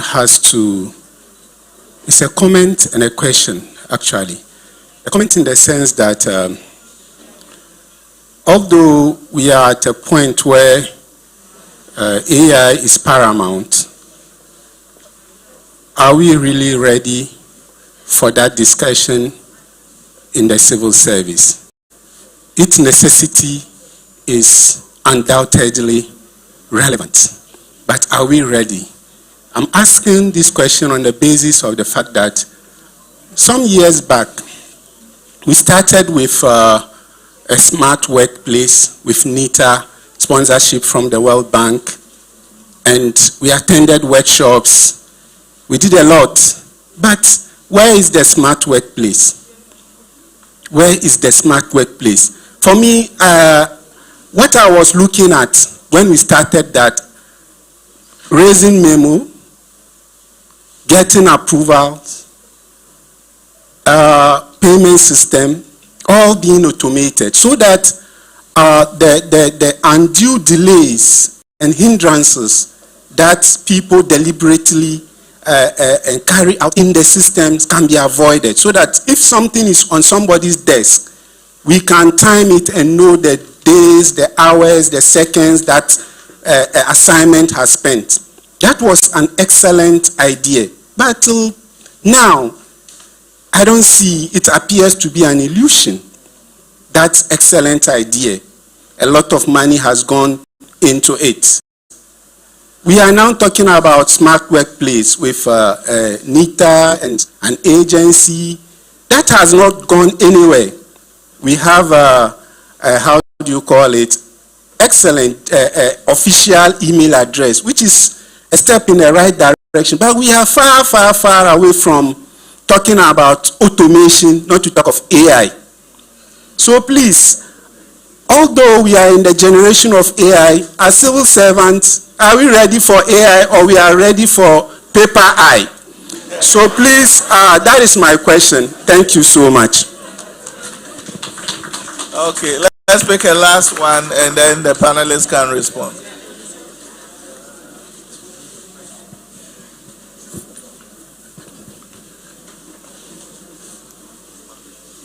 Good afternoon.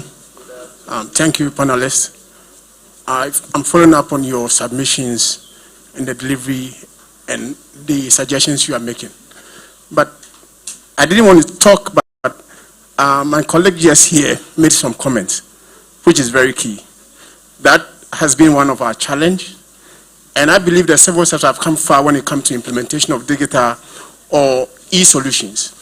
Now, I was expecting more coming to the topic that is automating and then AI with e-governance. I was expecting to see how we can blend the two to achieve e-governance, because that has been on the table for long.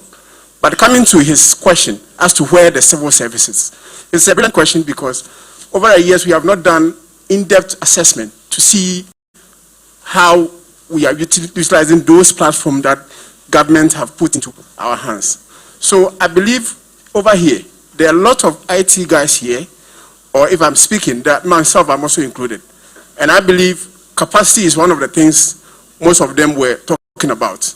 And I'm seeing a part where we need to charter, where IT will be able to be leveraged to be able to improve whatever solutions or whatever achievements, as now we are talking about. Yesterday was data, Today we are talking about AI. That is enhancement. So there's a need for us to begin to look at capacity for us to reach there. But again, a lot has been done. When we look at the various ministries, I know they have IT. I don't know which ministry it is now, but all depend on the deliberate effort being put in by our chief directors or the ministry. Because sometimes you can have the tools, but if no deliberation is made, we don't make attempt to make use of it. People are still using the unofficial means of communication, and I wouldn't put that under carpet because I'm aware. But all is because of the way in which we prioritize to utilize IT, and also the fear, because discussions on whether AI is coming to lay off some staff or whatever, it's all about capacity. If we are able to build, gone are the days where secretaries were doing our letters for us. Today, computers are in, and people are still being able to enter into other classes, other cadres. So again, all balls on us. You are a principal, or you are a higher grade officer, and therefore you can also begin to look at how your ministry can also leverage your IT officers to help improve your services. Thank you. Thank you. Now we pick the responses. I think a lot of them are directed towards Ima. Yeah, thank you so much for the question. So I'll address the first one about the data protection officers and cybersecurity officers. So yes, we have an ITIM class. There is a lot that the ITIM class can help or do in this whole automation, AI, and e-governance era that we are in. We are using systems, and these systems, somebody must man it. That's why we have ITIM people coming. So I'll give an example, and it is an innovation we want to bring. You go to any ministry for a meeting, then they give you an attendance sheet, paper. Then you write your name. And then when they finish, somebody goes, because you have to send mails to these people, somebody goes to retype them.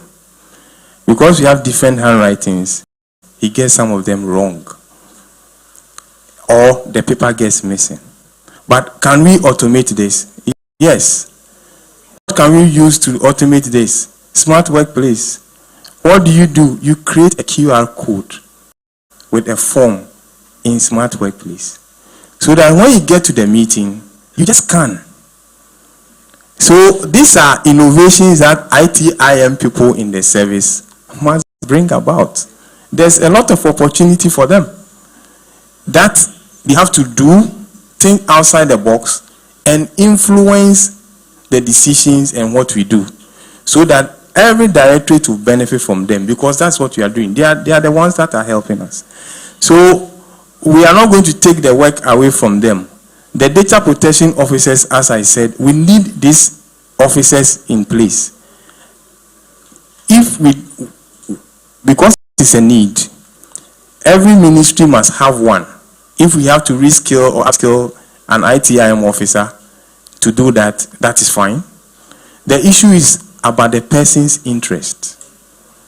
So you can have an admin officer who is more akin to doing this than an ITIM officer who wants to do just networking, coding, making sure the network, that's what they want to do. So we have to look at the interest and how these officers can. So everybody can be in. So it is not an idea to bring new people. It is an idea that it is a need because of where we are going. So how do we address this need as civil service and public service, so that we'll have these officers in place? Now, the other one is about, so nobody is losing their job. It is an opportunity that we have to retrain our people to have these officers. Now, the smart workplace is working.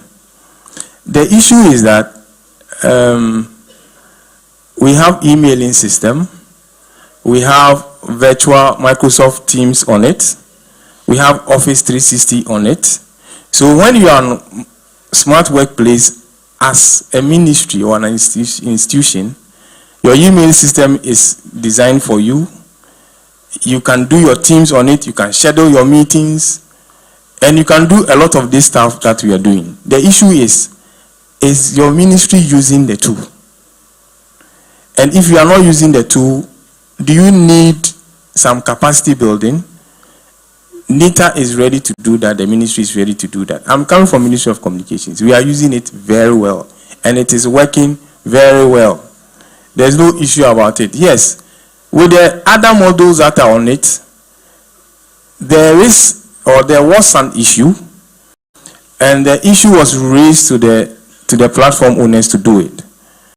If I do a memo manually and it goes to my supervisor, if my supervisor has an issue, he can mail it back. This one does not give you opportunity to mail it back, which is an issue. It just forward looking, and you cannot return it. And so how do we fix that issue so that it will mimic what is being done manually? All right, so these are some of the things that we are doing, but these systems are working, and opportunity is available for everybody, including ITM officers, to be trained. Thank you very much. I will now ask for concluding remarks from the panelists. Let's start from Max.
You will develop, and then you scale.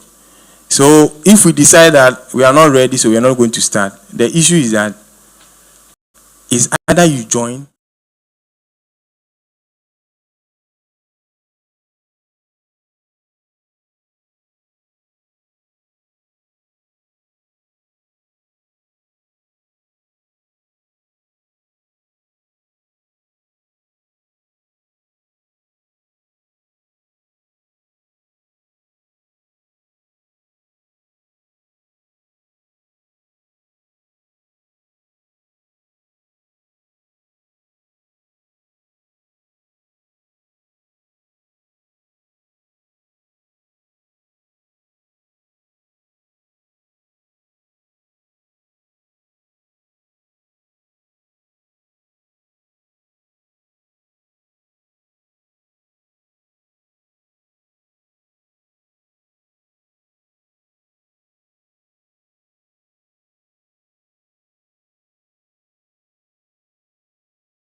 for moderating this. It's been awesome conversation, very informative. I now invite our head of service, Dr.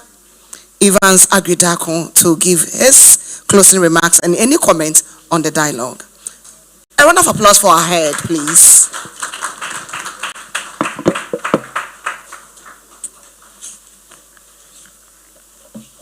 Let's show appreciation to Prof and his able panelists. What I was worried about is the gender insensitivity of the panel, but I'm hoping that our planning committee will take that into consideration in future engagement. But you've done a wonderful job. Let's show some more appreciation. You really whet my appetite, you know. I mean, you're solid, you know, you're solid guys, man. I love you. Colleagues, we've been treated to very interesting discussions. I'm sure you are beneficiaries of these discussions. I always argue that the distinctive trait of the philosopher is that he knows what? Nothing. And it's admission that he knows nothing that impels him to look for more knowledge. This landed me into a problem some time ago when one of my graduate students walked to me and said, "Sir, assume that we know nothing and give us the grace." After the exams, so I just assume that we know nothing, just give us the grace. But you realize that automation, e-governance, AI have come to stay. These things are irreversible. There's nothing we can do about them.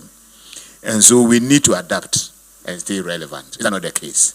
We need to adapt. These tools invariably will make us much more productive, that we become much more efficient when we use them responsibly. Governments have come under pressure. All over the world, governments are under pressure to deliver, to do more with less. And the governments come under pressure. You know that if your boss comes under pressure, you are under pressure. You understand? If your boss is not happy, he cannot make you happy. Is that okay? So it is important that we make our bosses happy. Then we have what they call a trickle-down effect. Then we can also be happy. Governments have come under pressure to deliver. We need to support government to deliver. Administrative arm of the state, we cannot renege on our obligations. We cannot lower the bar. So, and these development issues that we are seeking and efficiency and those things will not happen by chance. We can't just wish them. You understand? Otherwise, the only prayer will be, "Thy will be done." But we can't just wish them. And that's why we need to be intentional. That is why I like the training bit. Capacity building, capacity building, capacity building. Because we build a capacity so that we'll be able to deliver. And I'm happy that NITA and the institutions and Prof and you, this is a very important network that will help us to know that synergy that we are building. And so this is the beginning of a very enduring relationship that we are crafting. Even if it's somewhere where we are prepared to do that. You understand? Reconnect to make sure that we can tap into your expertise and experience and knowledge so we can make our systems much more resilient. Is that not it? Data is critical in these matters. And that is why they related to garbage in, garbage out. And so those of us who are actually producing the data, we need to be conscious and ensure that the data that we are producing is valid, is quality. Because if you put in wrong data, invariably, you get wrong analysis.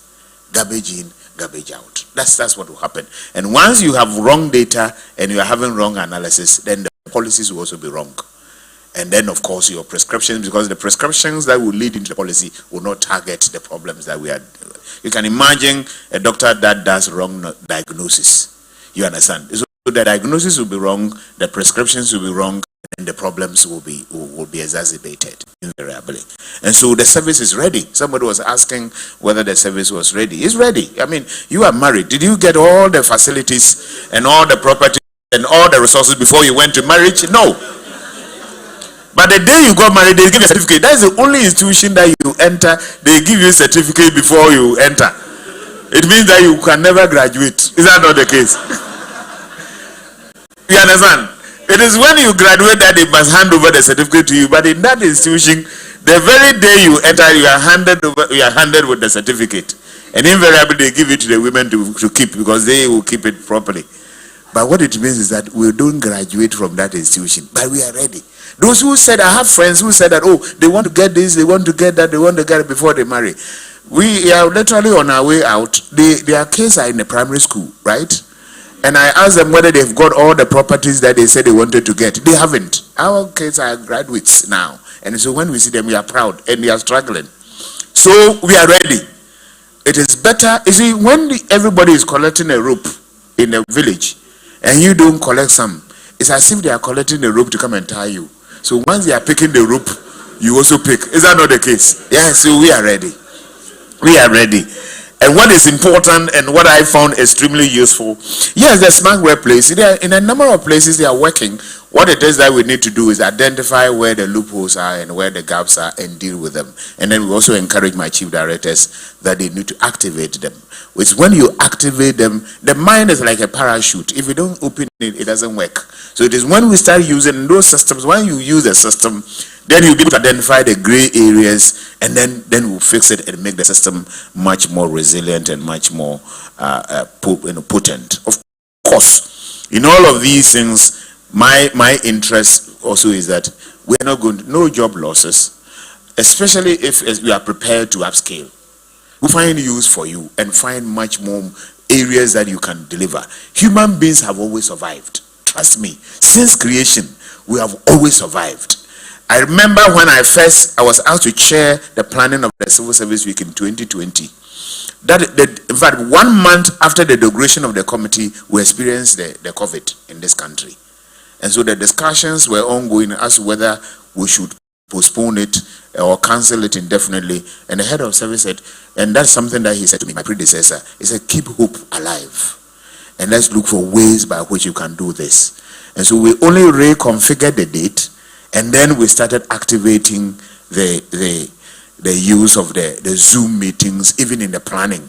Most of the meetings were done through the planning. And that is where we also conceptualize the mood of this presentation, that we will have a dual mode, a hybrid system.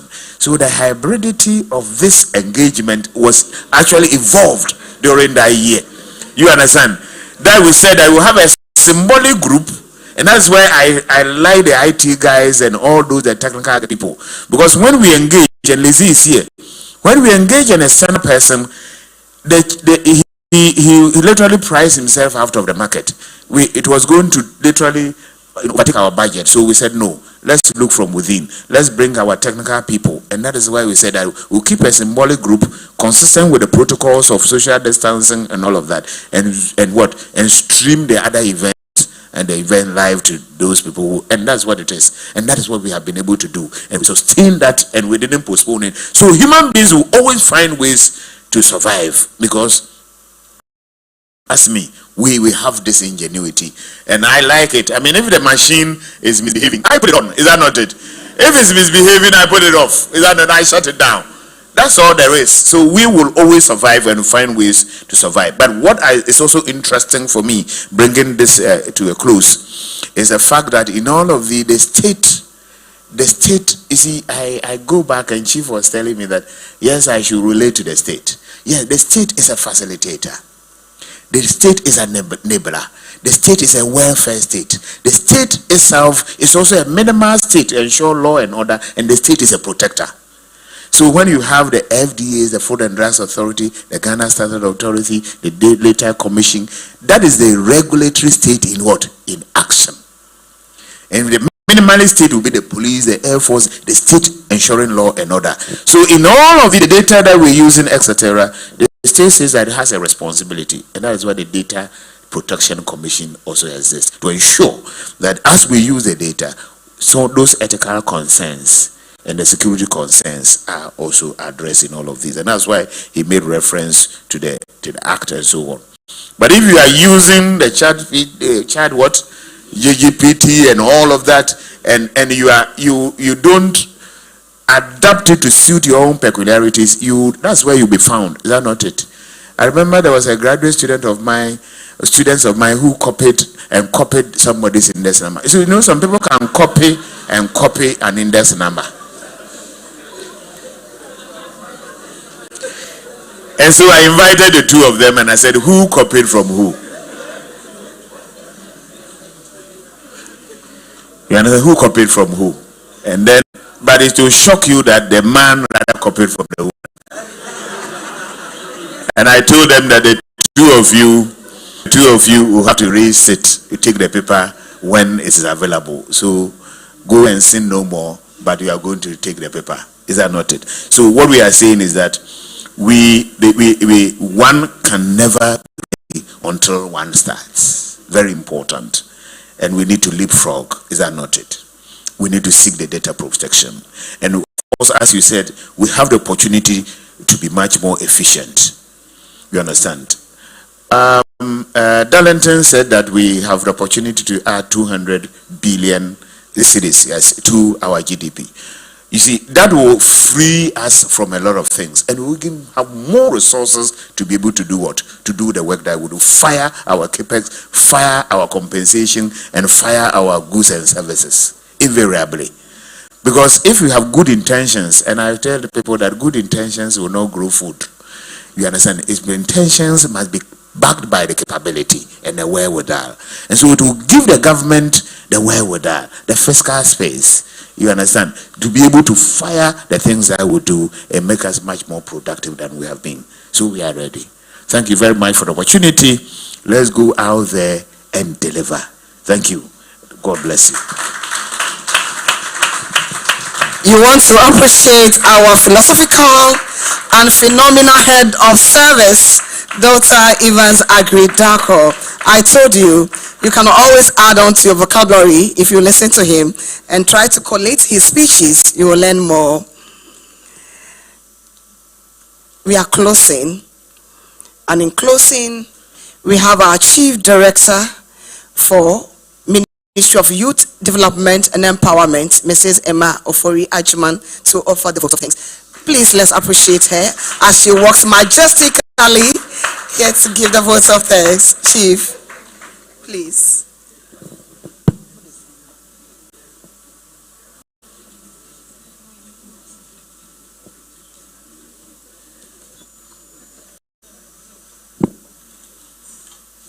Good afternoon to us all. And indeed, it's been a very wonderful experience. This is what I call AI 101. We have actually gone through the rudiments of what it takes, and I have actually learnt a lot. So, the head of civil service, thank you very much. The chair of the planning committee, Madam, I think she got up. The chief directors here present, the moderator, and the esteemed panelists, distinguished invited guests, ladies and gentlemen. It is with a deep sense of appreciation that I do this, because it is the best. You get the best when you are the last, and especially as it's coming at the back of this flagship program, which is actually helping us to connect the future of the civil service and focusing on how we embrace change. I think it is a very, very welcome discussion right now. So let's give it up to ourselves, because we know it is the right thing to do right now. Thank you very much. Let me begin with the panelists. It's been wonderful.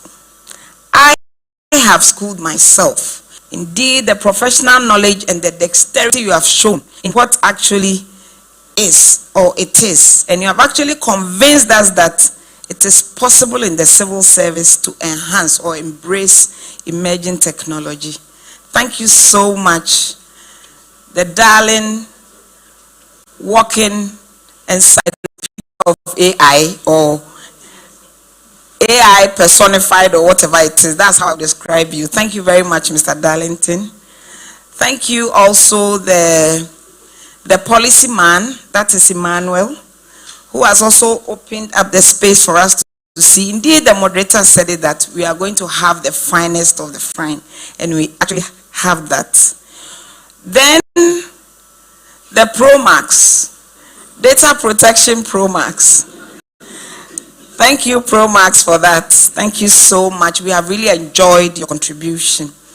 To the moderator himself, the man who has over 80 publications and is now reviewing the AI policy. We could not have had a better moderator than you did. Please, let's give it up for him.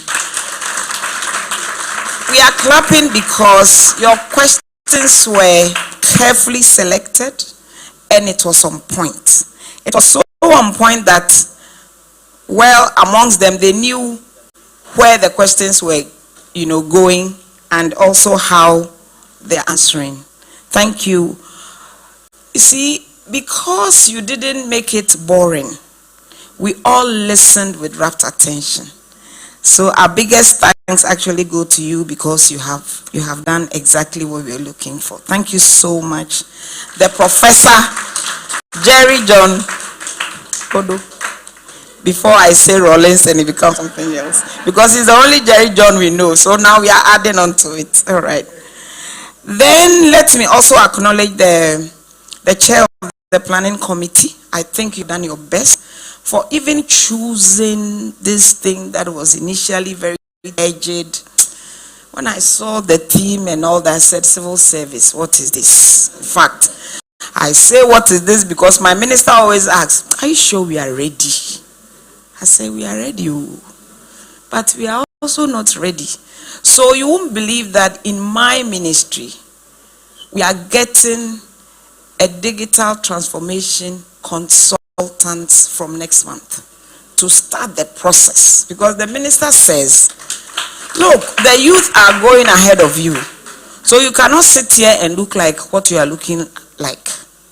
They send emails, you don't get it. Yesterday, a very embarrassing thing happened.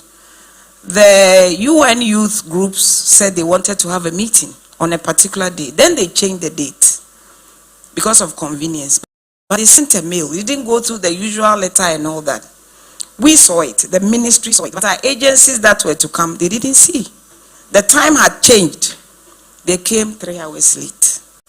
So minister was very frantic. I said, it's the same platform we're using. So don't blame anybody by wanting us to write letters. We are starting the digital transformation. I've told the consultant that begin with me. I really cannot navigate my way anywhere. I am that. But I'm happy because so many years back in 1997 when we joined the service, there was nothing like that. We were more interested in how we had dressed. A lady in the civil service must wear this kind of trousers or skirt and all that. But I'm happy today now that we have moved. So thank you very much. I'm very ancient. Yes. Okay. So to the head of civil service that also has actually dedicated time. And here I'd like to thank you because you have actually summarized the very takeaways we must. I'm looking forward to a time where a subject as difficult as writing a cabinet memo, we can have our own civil service chat GPT or cabinet memo GPT, something that you just put the matter inside, finish. Because it's a very, thought-provoking thing that if you are saddled with it, you need help. Else it can take you forever. For those who know how to do it, that's what it is. Thinking through the analysis part and all that. So if we develop this over time, and I'm seeing that is very, very possible. Thank you very much, Head of Civil Service, for supporting this very worthy cause.